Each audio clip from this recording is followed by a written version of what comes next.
I think that quitting before the blessing is depriving yourself really from the greatness of life, from the joys of life. We're talking about this idea of like quitting before the blessing, and as I sitting here, and I'm looking at this amazing view of Maui, and realizing how fortunate I've been, and the payoff, the reward, and how many people just give up too soon. Certainly, we all become a byproduct of the decisions we make, the choices we make along the journey, and continuous good decisions lead to abundance, and they lead to great things, and they lead to an amazing lifestyle, and they lead you to a place where you never have to ask for permission or forgiveness, or you never have to say I can't afford. But bad decisions can lead you to a crossroads, and I think when you're on this journey in business and in life, quitting before the blessing is really a great tragedy. A lot of people will go through the slings and the challenges and the frustrations, and they may start seeing a glimmer of success and a glimmer of hope, and for whatever reason, they quit, and they quit, and almost in a self-sabotaging way. And you'll see it. It'll occur in all aspects of their life. They'll go on a diet and they'll lose a bunch of weight and they'll get healthy, and then the next thing you know, they gain all the weight back and they go the opposite direction. They stop working out and they start, doing the same things that caused the problems that they had in the first place. And I think that the roller coaster is really what is demoralizing. The idea of starting over, to me, seems so much worse than of just pushing through.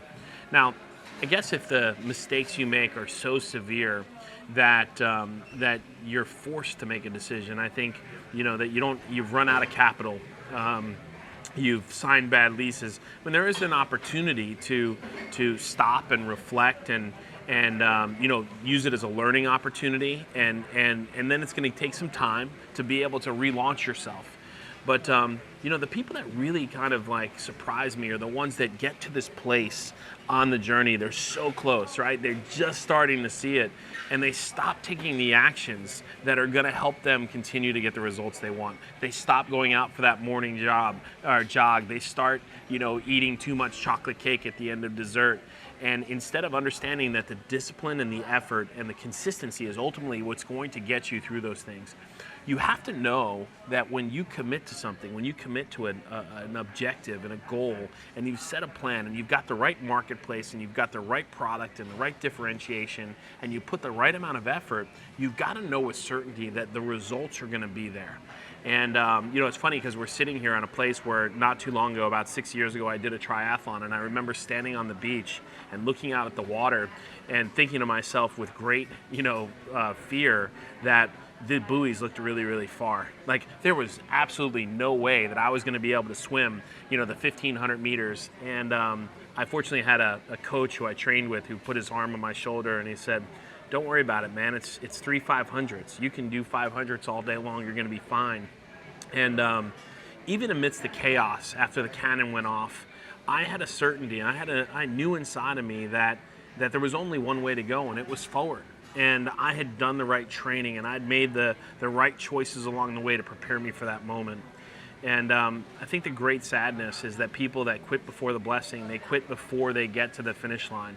Now, certainly, if you use that metaphor, the World Championship of triathlon is going to happen this week on the Big Island, and people are going to do the Ironman, and it's you see people quit, you see people break down.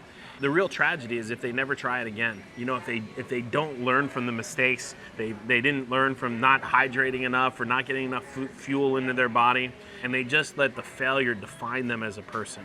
I think that quitting before the blessing is depriving yourself really from the greatness of life, from the joys of life. And so aloha, keep going, persevere, make sure that you stick with it all the way to the end.